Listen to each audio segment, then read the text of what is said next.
Shall I start? No? Wait. Am I audible, ma'am? Yeah. Okay. Uh, Good afternoon to all the participants. Good afternoon, Dr. Rajna S. Ma'am. And also good afternoon to our course director, Dr. Raman Sivakumar sir. So this is Nadeem Riaz, program assistant of 21 days national refresher course, come capacity building program.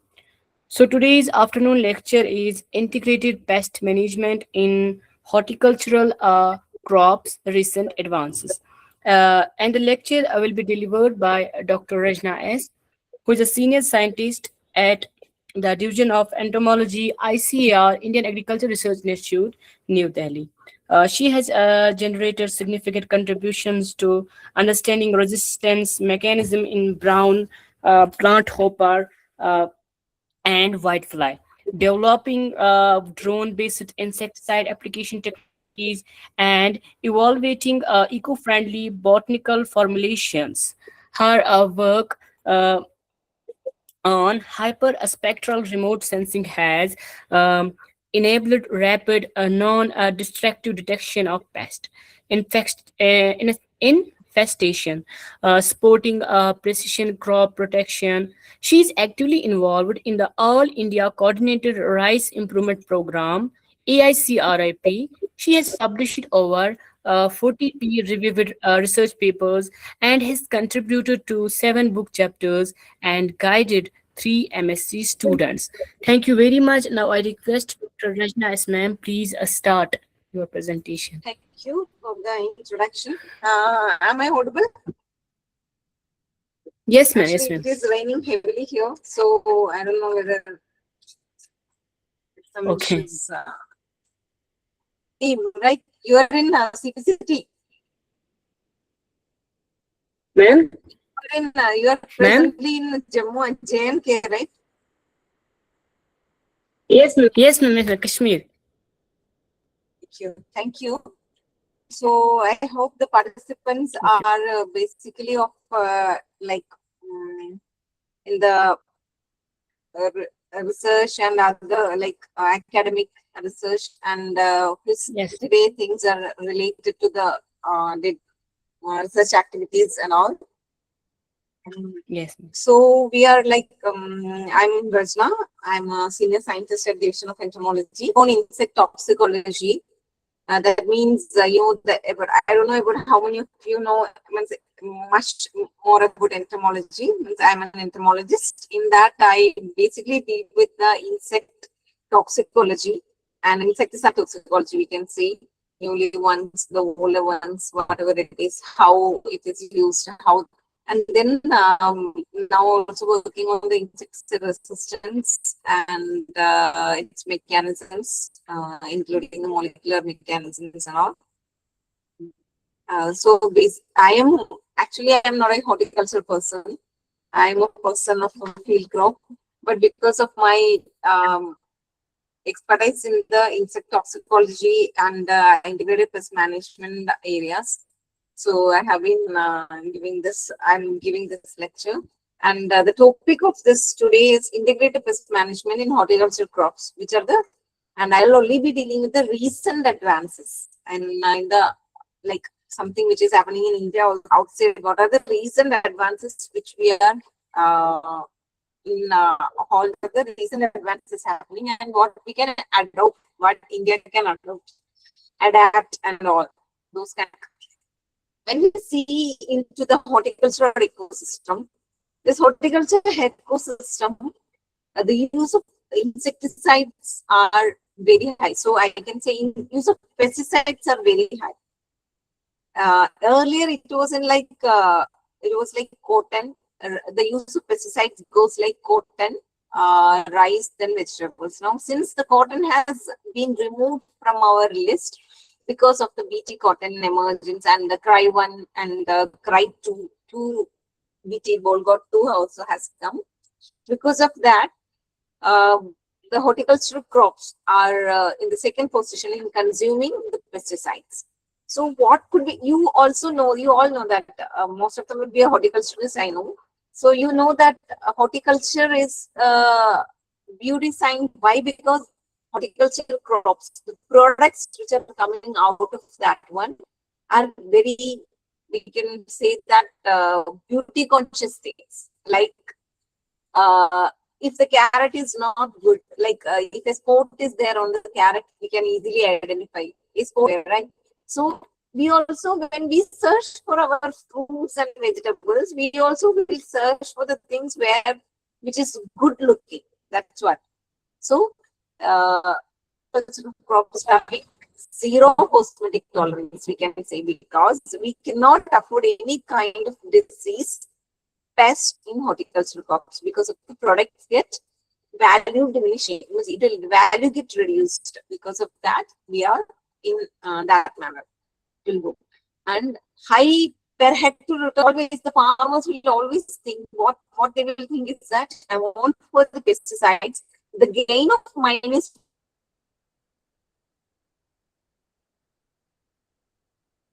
field crops and all. If you see the MSPs and all, it is highly related. But in the case of horticultural crops, the per kg income is more. So per hectare returns is more. So it is farmers also will think if I invest, I will reap it back, like that. So no rotation bottlenecks are like that kind of things also we are not doing. So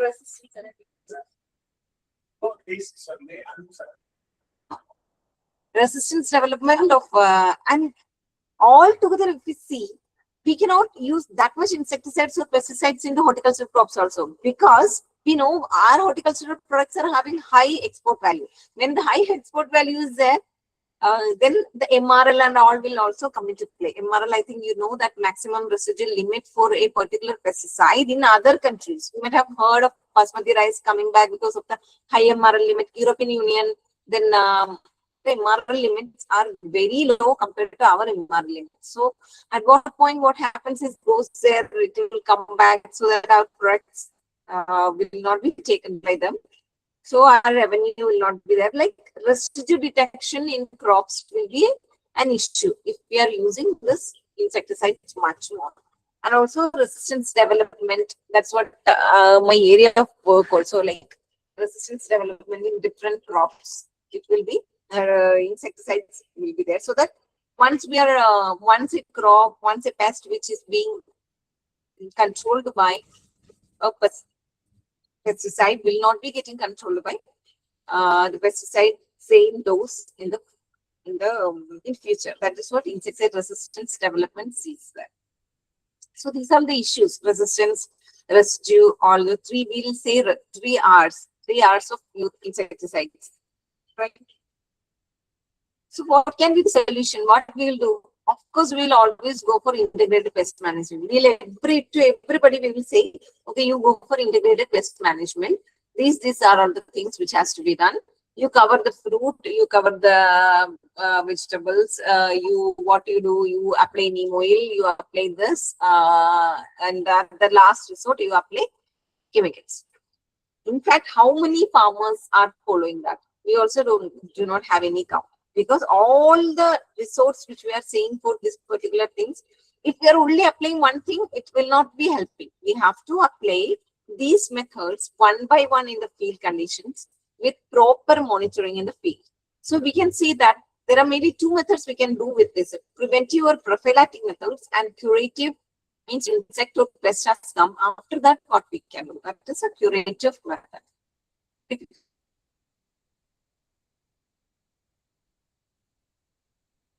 Preventive or prophylactic methods means we can expect that. What does it mean is that we have sown a crop and we know within this 4 to 5 days this particular pest is going to come. So then what we can, we will be keeping a trap, yellow sticky traps or blue sticky traps, which we are keeping there. And also otherwise after 25 days, we are keeping the pheromone traps. Like if it is coming also, we'll come to know, and it's a preventive measure also. Like in case of mango, for mango mealybug, we'll keep around coal tar and all, we will be a particular tree. And then we will keep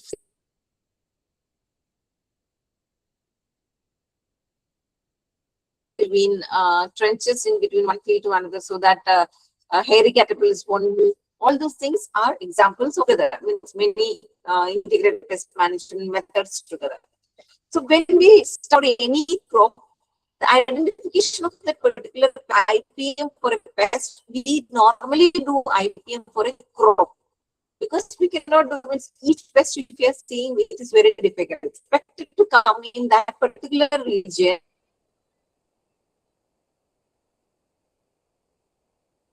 Particular time, we will be seeing the integrations, like we will be seeing which are all the pests. So accordingly, we will make a schedule, and that schedule will go on, and we will try this modules. So in a particular, whatever I am trying in here in Delhi won't work in J&K, or it won't work in Karnataka, or it won't work in Rajasthan for the same crop. That is the main other thing with the integrated pest management. The most important state of India which has adopted a law, in Maharashtra, a lot of IPA practices are going.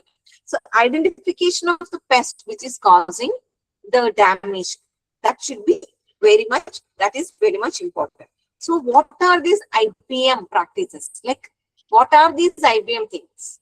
We know that, I think you also will be knowing, there are different methods for IPM. The natural control methods, whenever cultural means at the time of sowing or before sowing, even we have to start, we have to do the seed treatment when sowing with proper spacing, and then mechanically we can treat, keep different methods, and then botanicals we can spray, and chemicals. So these are all the control methods which we are doing in this one. And before that also we can do the prevention. This is the pyramid shape of IPM, we can say. And prevention, for that prevention, what are the things we can do? In case of like in some agronomic practices, like crop rotation, if one crop is sown, next time you don't sow that crop, and resistant variety use and all. And detection, if it all, the after prevention also it came. If that kind of a thing happens, whatever, we have to detect exactly which is the pest, exactly which is the disease. So accordingly, we will move on with the different control measures. So IPM, when we see, it's a 60-year-old practice. For long back itself, we are doing IPM, right? I cannot say we are doing IPM. We are advocating IPM. So some people are there, like who will adopt it. Some are there who are not adopting, and they will only go for this chemical treatment and all. So from then onwards, in 1954, Stern et al., from this, at that time onwards, this pyramid and this pyramidal things, the advantages of these pyramids, all are being told to farmers, and many, we could not make India as a self-sufficient IPM practice areas. We cannot say, except for some. And some very progressive farmers, they follow this one. I think in mostly in some very few farmers in case of North India, but towards South India, I think in like Kerala and all, like we can say that in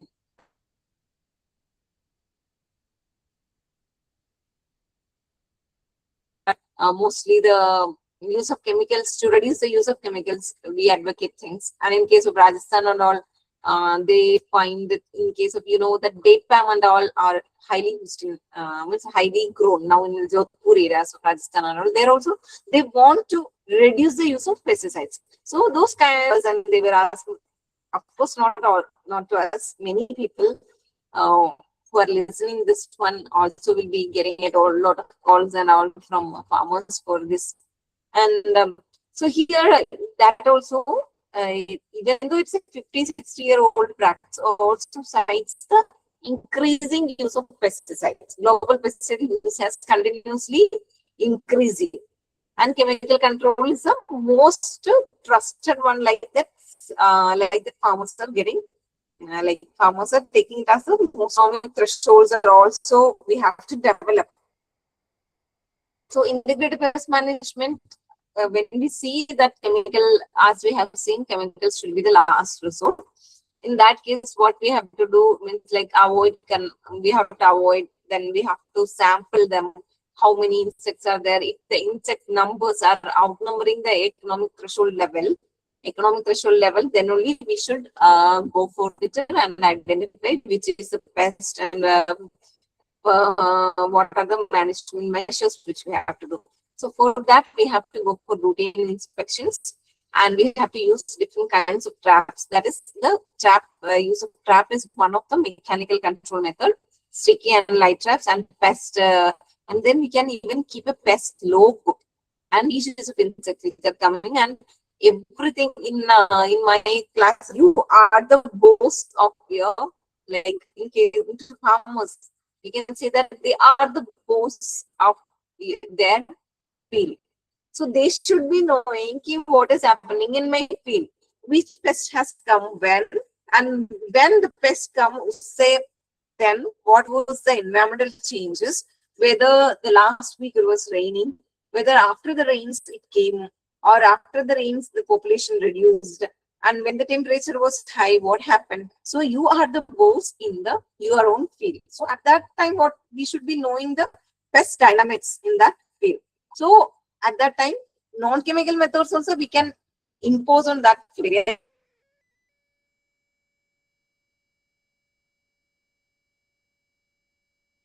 If you have a 10 insects in a field, reducing that to 5, I don't need to go for chemical control. I, without any non-chemical control method also, I can reduce the population number to 5. Then again, when it reaches 10, then only I should apply chemical. So at least one time, 1 or 2 sprays, the farmer can see. That's what we have to make the farmer understand. So non-chemical methods, once the heat or vacuum, there is physical methods we can use and different biological control methods. So pesticide is the last resort. So in this particular presentation, I would like to tell you about what are the recent advances which happened in this monitoring and identification, and also what are the recent advances in the non-chemical control methods, and pesticides, what are the recent advances. These things I will be dealing with the recent advances and in the coming 30 minutes. In the case of preventive measures, whatever we see, the sanitation and all we should see.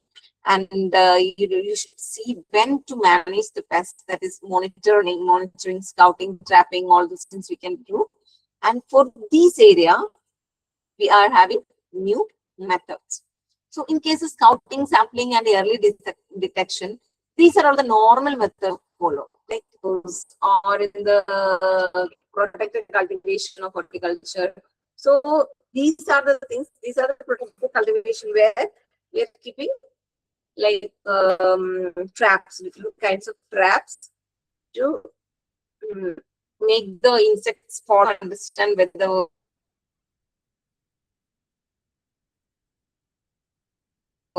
and also we could know how many number they are there, and if they are outnumbering, then we have to apply insecticides or some other. It actually happens with the visual observations, and then we can also make it with the sweet net sampling, and also the sticky traps and sex pheromone traps, and all we can use. Of course, protected cultivation and all, what happens is that we will be giving a lot of money. We will be investing a lot of money into it. When we are investing a lot of money, then a little more money we can invest so that this much small things can be done, so that it will help the farmers not to lose a lot, because it's protected money. So out of that, it is really a worrisome. So record keeping and all are based on that. The farmers, we have to insist farmers, you have to keep a record, like SAB, not like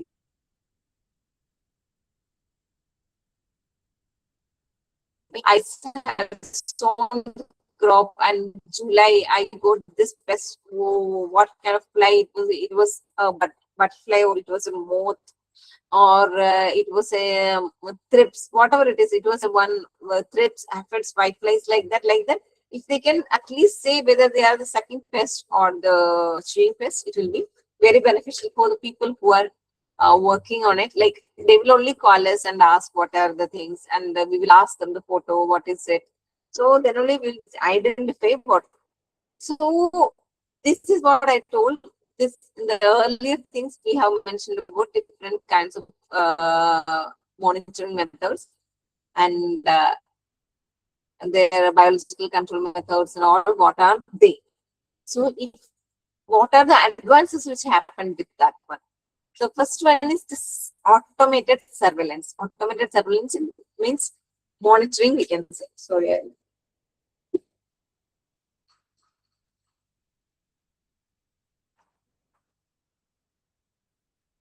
In case of monitoring, what happens is that automated surveillance. Automated surveillance means we are survey and surveillance. That is the difference. Survey means what? Weekly once or something like that. We are going and we are just so not weekly once or something like that. We go to survey sometime like 2 months, twice in a month or something like that. We doesn't have any proper guideline for the survey. Guideline in the sense duration means after this time we'll go for survey. Not like that. Means like particular time interval is not there. But surveillance means in a particular time interval you are recording the particular pest data, how much is the pest in this time, how much is the pest after 10 days, how it is reducing, the population dynamics data we get through the surveillance. So nowadays, there are a lot of traps, automated artificial intelligence and machine learning models that we can say that convolutional neural networks, CNN, DNN, all those things models are integrated into traps, and then we can know even one insect will come and fall on this particular trap, we will be able to get it in our mobile or in our desktop. Such kind of inventions are now being happening, and this kind of a trap has been developed for cotton by CICR, Central Cotton Research Institute. So Central Institute have made one automated surveillance system for this. In case of horticulture product, is it that it should be there, because in case of guava, mango, like fruits and all, so it is very difficult. Like we have to go up to the mango tree and then we have to see. Rather than that, if there is an automated surveillance system there, it will be very easy for us to detect whether this has come. Then management measures we can track. So there will be a trap, and there will be a sensor, there will be a camera, and there will be a collection device. All those things will be there. Papers regarding this. An example for Tephritid and Tortoisid pest, Tortoisidae, which is coming from the Lepidoptera family, Lepidoptera, and Tephritid fruit fly. Okay. And in case of biological control, daily, otherwise we can say that yearly there are a lot of strains which are having different biological control potential against insects and pathogens have been isolated, and making it into registration, till taking them into the registration process is the biggest hurdle for us. So biological control, there are a lot, like for example here, Phytophagous mirids, endomopathogenic fungi, and these are all. There's a case study regarding this, and I'll show you this case study in the coming slides. And the main exception means sterile insect techniques, and all can be used to make the male sterile, and then the reproduction rate of that particular pest population. And it operates across 10,000 of hectares of tortoised host, and like in case of fruit flies and also tortoises also it is happening, because this male mating reception or SIT, sterile insect technique, we cannot do it in all insects. Since some gamma radiations and all, we sterilize the males and then we will leave them. Then area-wide sterile insect technique. That's what I told. Area-wide sterile insect technique. In that, we will release the sterile insects and sprayable double-stranded RNA formulations. So nowadays, you all know that iron interference is a new layer. It's been there for the past 10 years, but we have been doing the same thing in the laboratory only.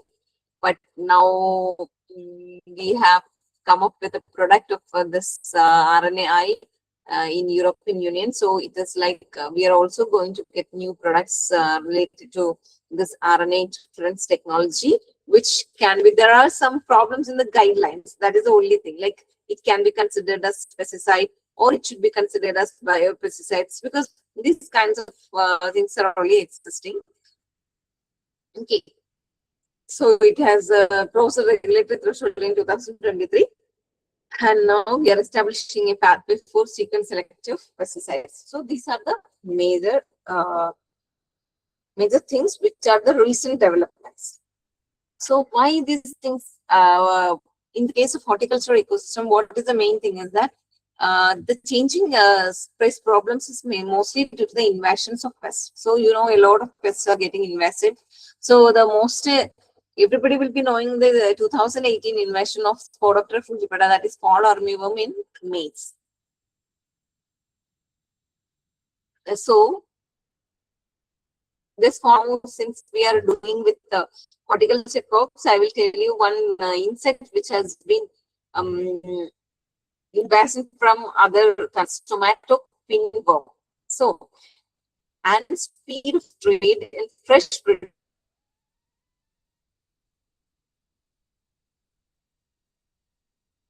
moved from South America through the Mediterranean basin, Europe, Africa, and parts of Asia in roughly 12 years, and is now recorded in more than 80 countries. Okay, another one, Drosophila Suzuki, was detected in California in 2008, and within a decade, it has reached every major fruit producing areas of Europe and America. So that and after this, their arrival, it will be preceded by any kind of management program, and the initial responses means initially we'll always think that we should use insecticides. Okay.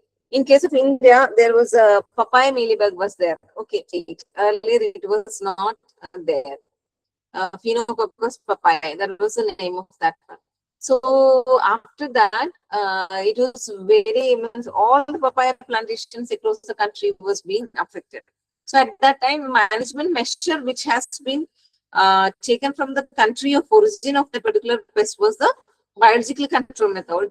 That is one Hymenopteran parasitoid, that is Acidophagous papaya, has been taken from that particular country from where the pest came, and we established it in India, and then augmentative release of this biological control agents made the pest reduce. That is what we did. One case of horticulture crops we did recently. Recently means it's been in 2008. Why? Because these, as I told, there is a invasion. Invasions are there. Why these invasions are happening is that because of the range extension. That is the temperature, the winter scale. That in now also people, I heard that this year people are saying that in Ladakh a bit of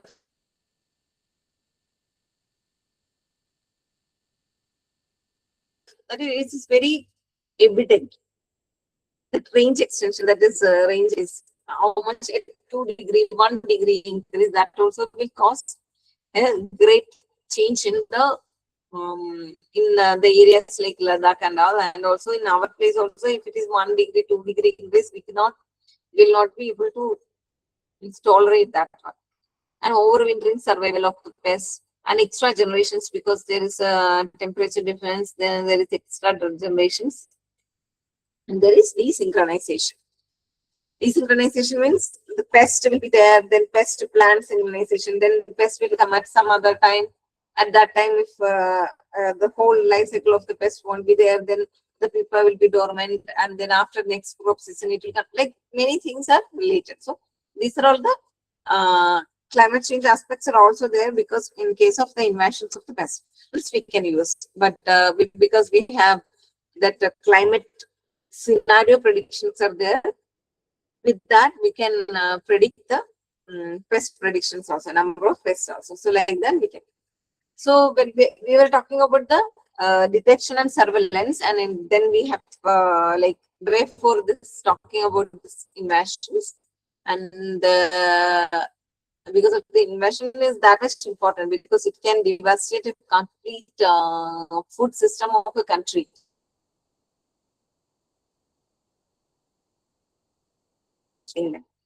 So detection and surveillance, in that case, we can say that accurate. As I told you, we'll be taking a lot of pictures of particular pest or particular group of pests in a particular crop, and we will be doing it a lot of trailing, annotation, analysis, all those things.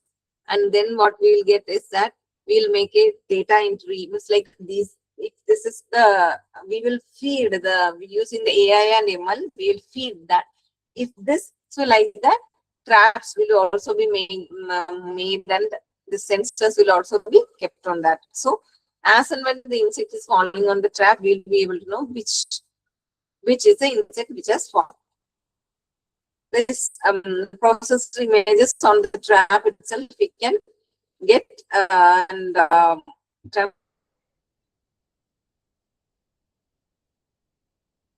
which insect is fallen on that one, that information will be transmitted from the ORChat to our mobile or our desktop. Accuracies are there. According to research papers, the detection accuracies are there.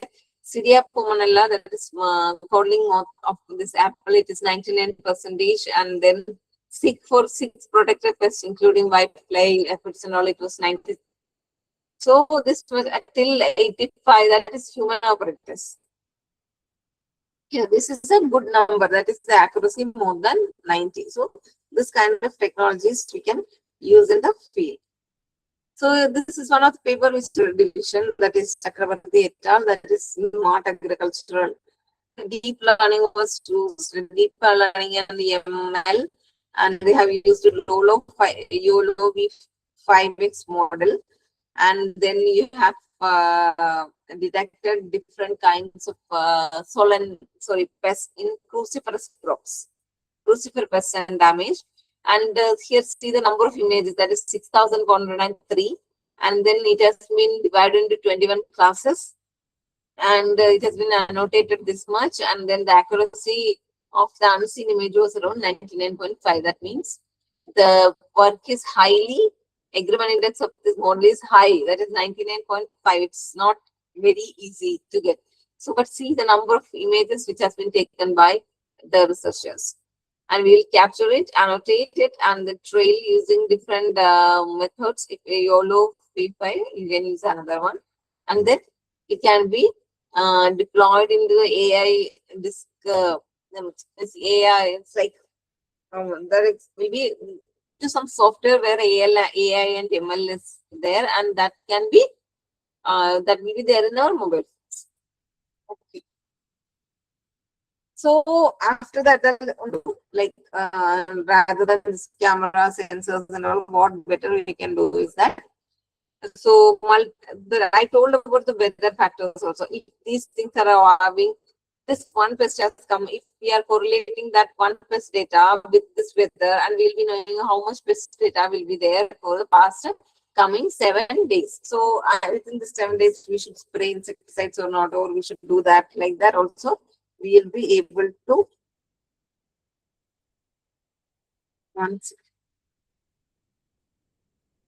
so we will be able to understand.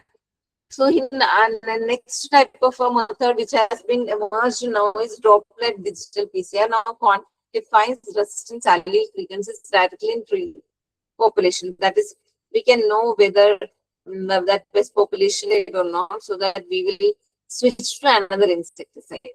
So next is DDRP. DDRP means degree days risk and phenological event mapping. So here what is there, that we will be degree days mapping. So this degree days means it is the minimum threshold of temperature for a pest to complete its life cycle. So that will be analyzed using different methods, like different methods, I would say, different rearing techniques and all we will be using, and then we will be analyzing it, and we will be seeing that, okay, this much temperature, this is acting best, understand. So with that also can be integrated with this trapping ALML system to make it more accurate and make it more reliable. And two-way coupling of pest and crop models, that is development of crop models we can do for this again. Okay. So these are some of the research ideas that you can also inculcate in you can also use for this.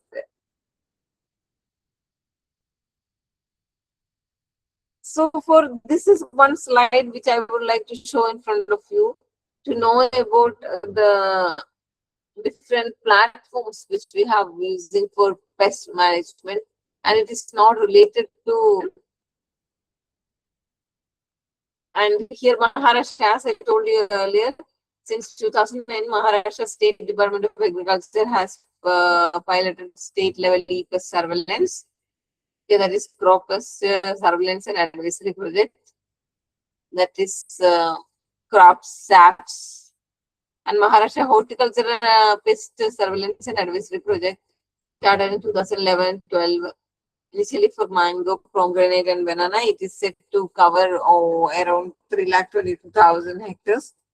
The National Information System on Pest Management on cotton and the online pest cotton is there. So for any pest or any kind of crop, we can have this. We can make this using different softwares and all. So that is very important. If you can get some photos, and it should be of our photo. We should not take it anything. It should be a photo of ours. We should not take any photo from the Google, this, that, and all, for making all these things, because the copyright issues, many things are there. So one of e-national pest reporting and alert system.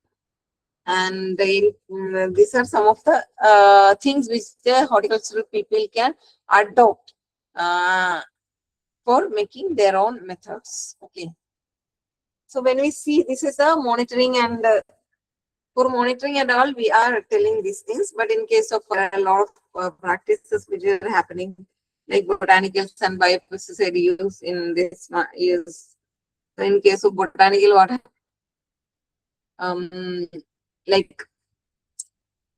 botanical, not in botanical, for biological control.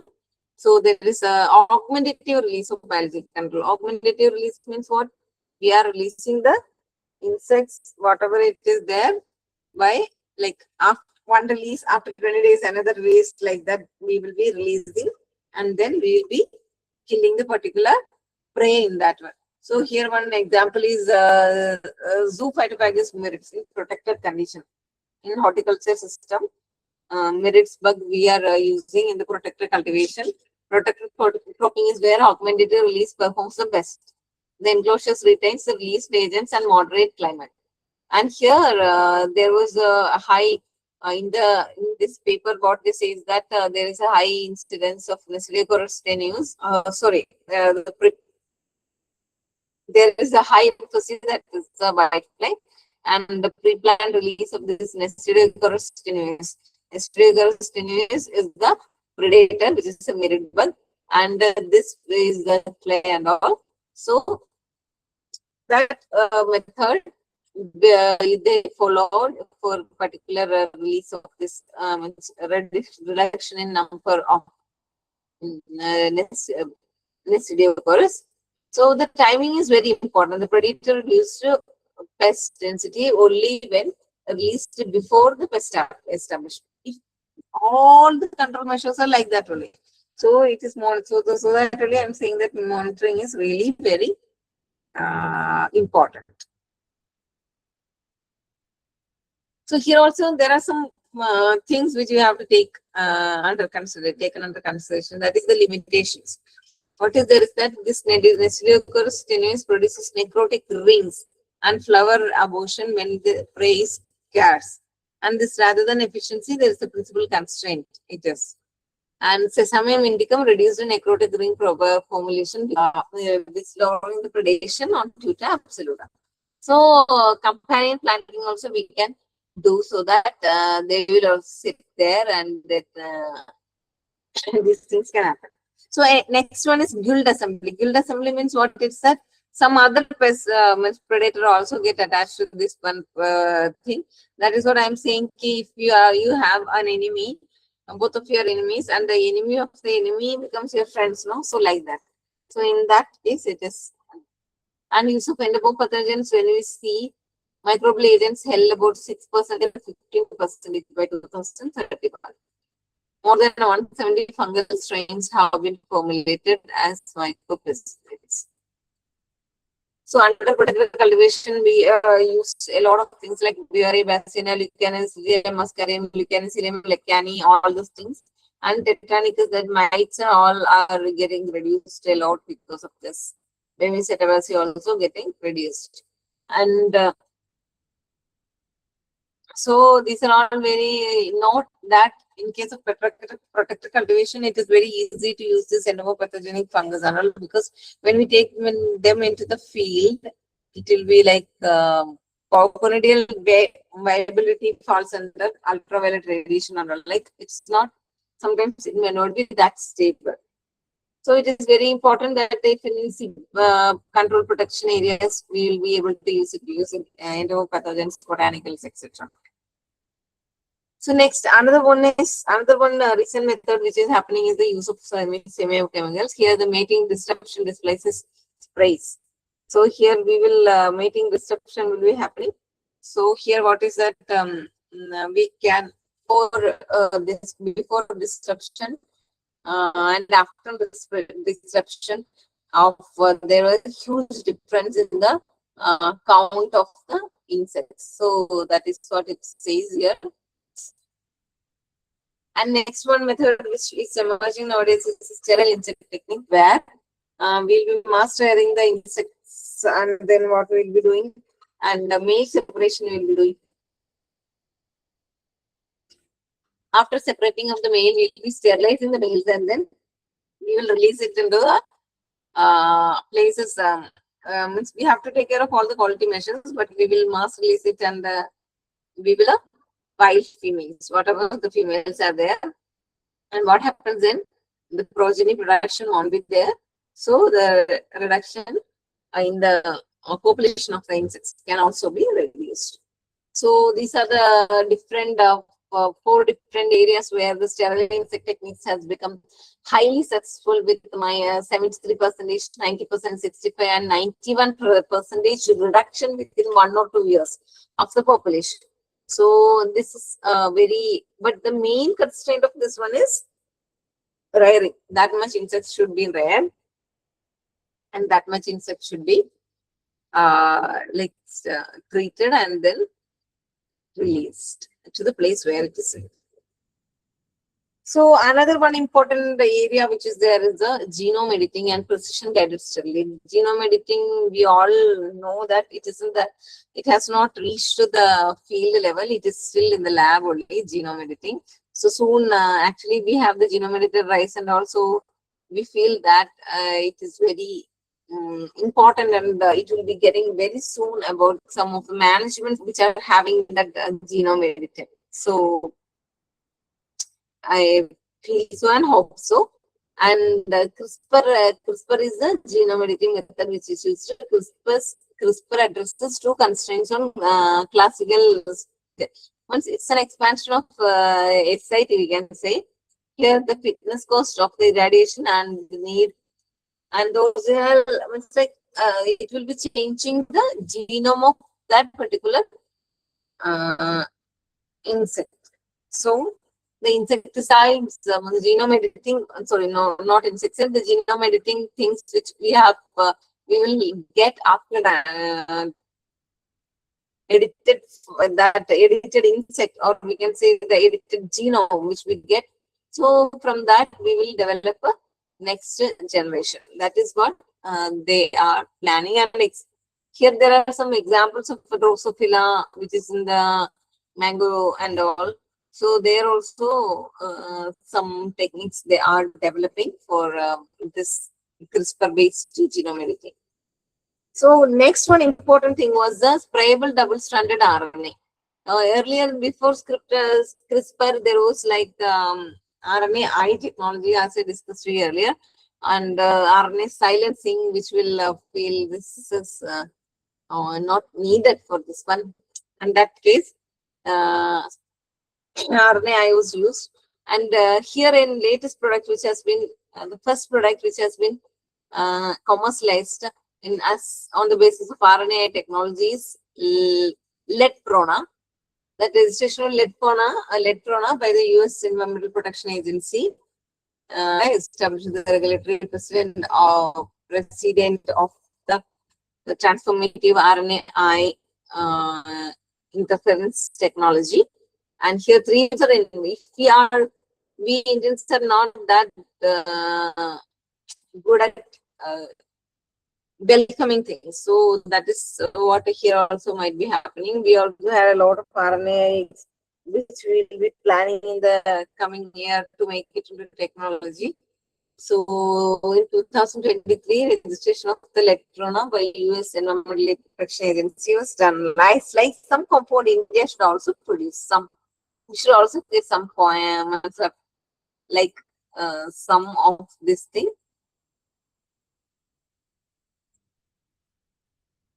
Okay.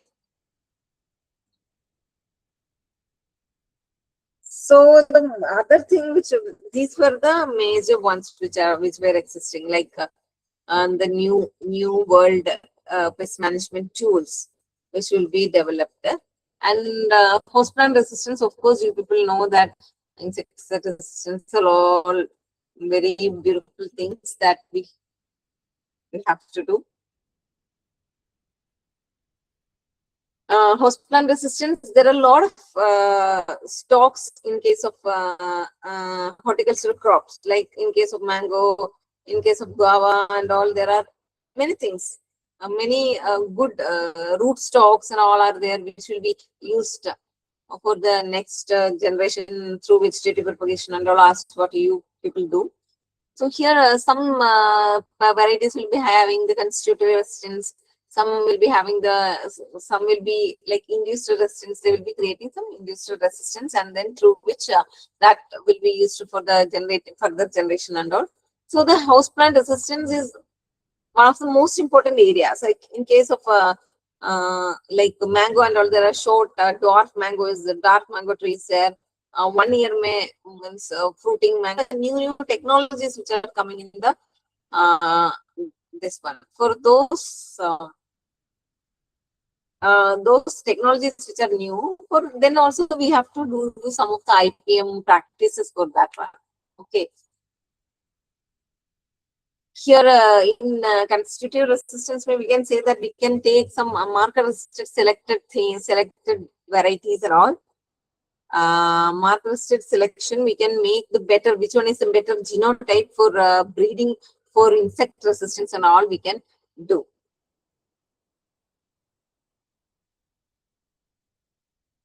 So you all know next ones some of the new areas of this one, this netting, protective netting and all from decades we are using.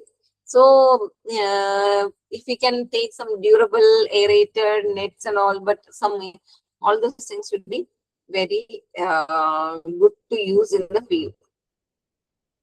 So apple and pear will be having that anti-hail netting, and then nectarine, that is Graphodia molesta. This was it's a work from outside. So red netting at 20% shading improved fruit weight, size and color while suppressing codling moth without insecticide. Green scar tomato leaf curl virus incidence to 30% against 80% under conventional screens.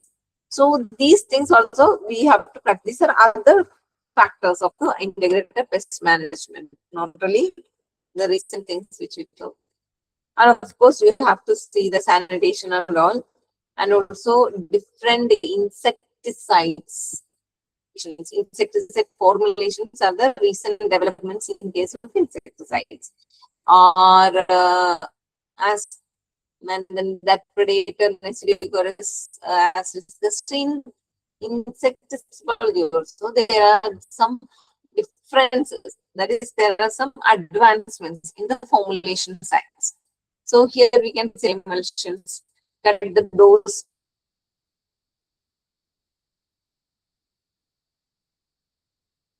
and limit leaching and volatilization.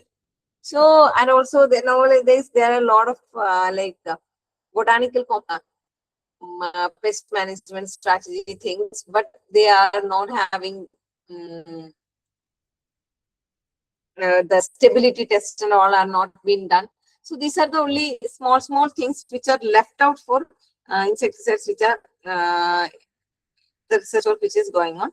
So botanicals and also, you know that the botanicals will be having higher effectivity when they are in the lab studies, but when we take them in the field, they won't be having that much good efficacy. So those newer formulations which are in the market are capsule suspension, ZW formulation, oil dispersion, microemulsions or bipolar encapsulation, and essential oil nano formulations. These are some of the new formulations which have come to the market and which can be even used for all the field crops, everything we can, field crops, plantation crops, like horticultural crops and all, we can use this. So with the, these are the different things, different control methods, which are the recent advances which happened in the IPM or recent advances which happened in the so in this also the one major thing which is there is when we use insecticide, there is a chance of development of insecticide resistance, as I told you earlier. At that case, we have to which monitors the insecticide resistance. So monitoring is now sensitive enough to be accessed with droplet digital PCR. And we already discussed about this droplet digital PCR earlier. And this single dose bioassays we are doing, and then we can identify that population is resistance or not, like that. And then that is a major breakthrough which has come in case of insecticide resistance development in field. We can check for this one. So there's such, but that is not really for all the insecticides. There will be some specific insecticide which can be tested or detected by that particular thing, and we can do like that. So here we can say that we have to be ready for deployment of some of the things to our engine conditions for a better integrated pest management. When we see the first technology which we have to take is the camera traps with CNN detection and all. There, what we can do is we can monitor the insects very easily, and then augmentative mirror, whatever it is, it's like augmentative release of the predators. So if some particular pest has some release of insects or insecticides, we should see when, where, how much we can do. This has to be standardized in. Mostly it can be done in the greenhouse condition. Restricted flower strips, but I am saying that it will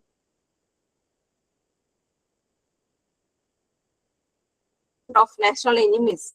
Like if we are doing some other the sites and all, which will attract more insects, more which will can tell them trap crops or something like that, which will be, and our crop will be free. And new entomopathogenic fungi and mating reception techniques, sterile insect technique, and precision guided sterile insect technique, and sprayable dsRNA formulations, and netting and nano formulated products. All these things which will come. These are the where the crux of this particular presentation, where we can use all of this in a particular stage of crop, and then we can use them in a horticultural ecosystem also. So there are in India there is a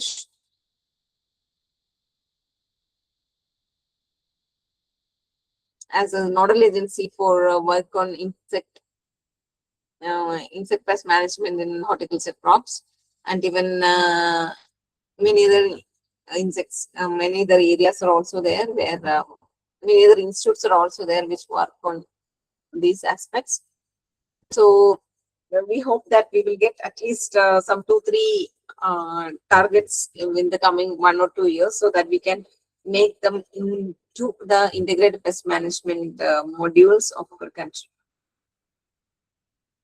So there are a lot of research gaps are there. So we have to work on those research gaps also, like prior economic threshold and non-target screening for dsRNA. So we know that, okay, targeted pests are dying, but what about the non-targeted pests? That is what now everybody is thought of. And enemy performance and exclusion, that if natural enemies, how they act, while we also told that there are so much physical exclusion barriers are there. So at that time, how these natural enemies will be. And also we should see the field persistence of these endomopathogens, that is endopathogenic fungus, endopathogenic nematodes, and all, how they field persist, and phenology models, and these things. If we have new products. If we can incorporate all these things in our IPM programs, and also we can make different phenology models so that we can predict whether the insect pest will be there, and according to climate change, we can see all those things, and then we can make the focus on that area also. So with this, I would like to talk on this integrated pest management in horticultural crops. Thank you.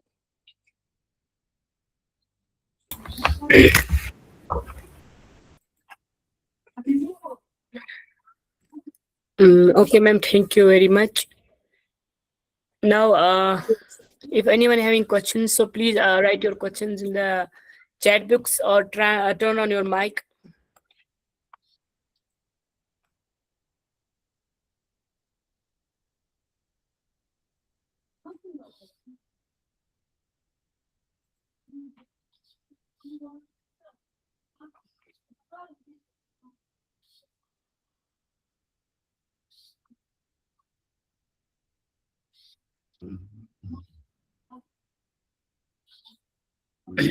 Anyone from the participant, please?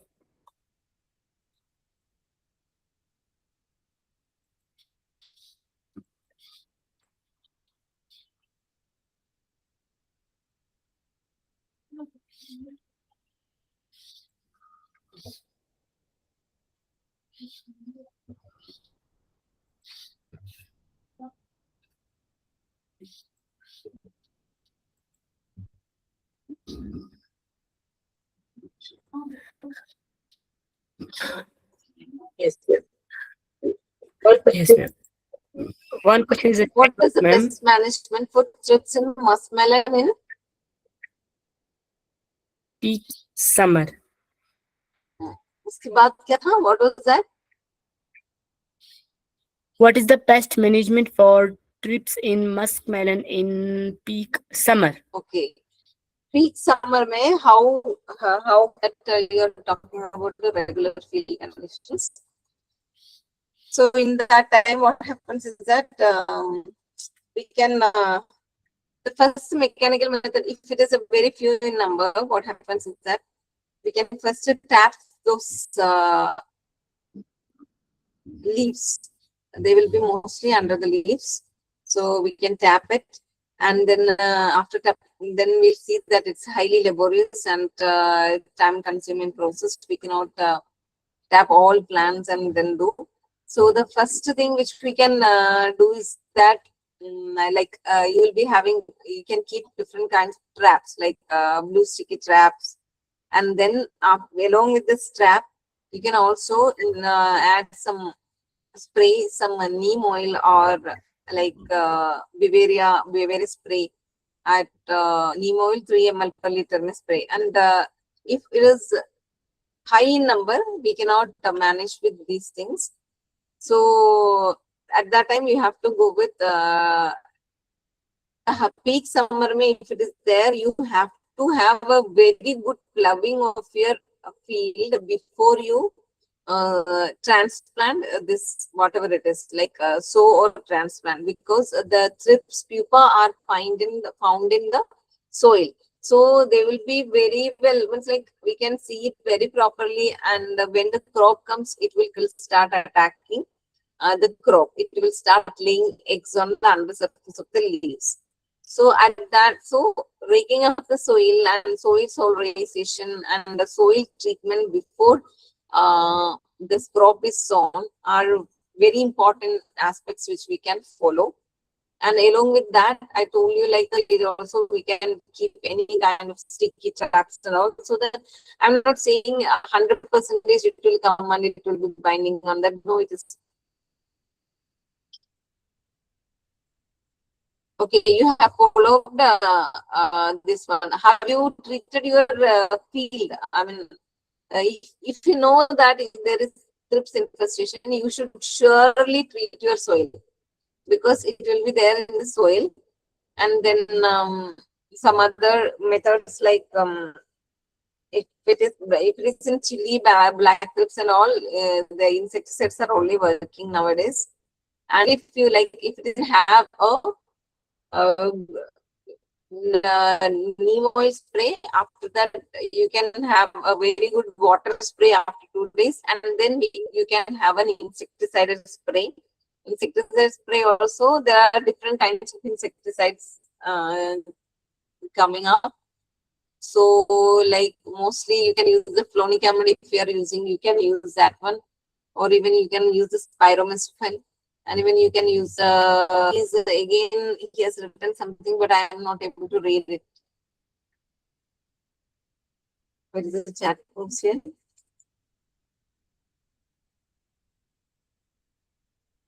Can you read it for me? He was written. Yes, ma'am.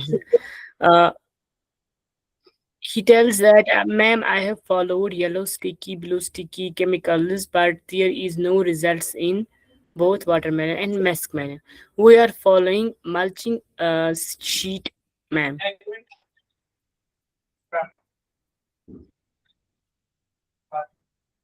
5 minutes.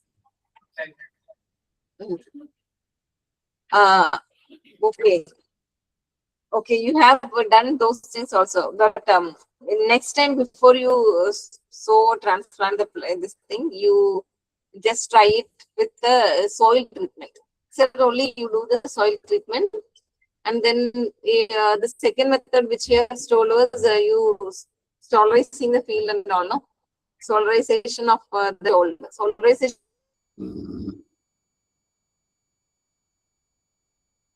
Plastic mulches and all you is using. Through the plastic mulch, if you are using like if it is not supposed to come, because it will be there in the pupa will be there in the soil.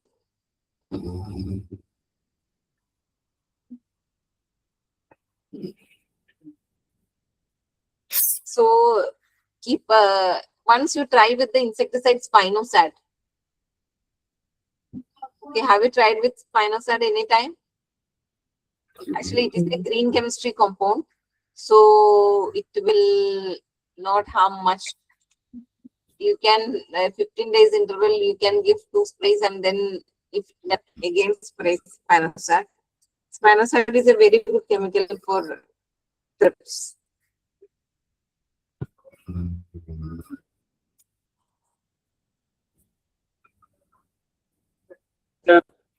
Yes, ma'am, we are following advanced good chemicals. You can try with that, but once you do the soil solarization and then the mulches which you are using, you continue it as like after the soil treatment, and then you continue using these traps also.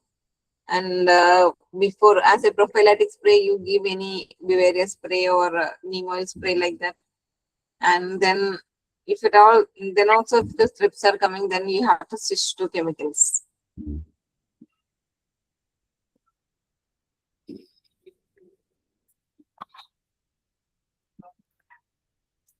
Okay, ma'am. Any other questions from participants?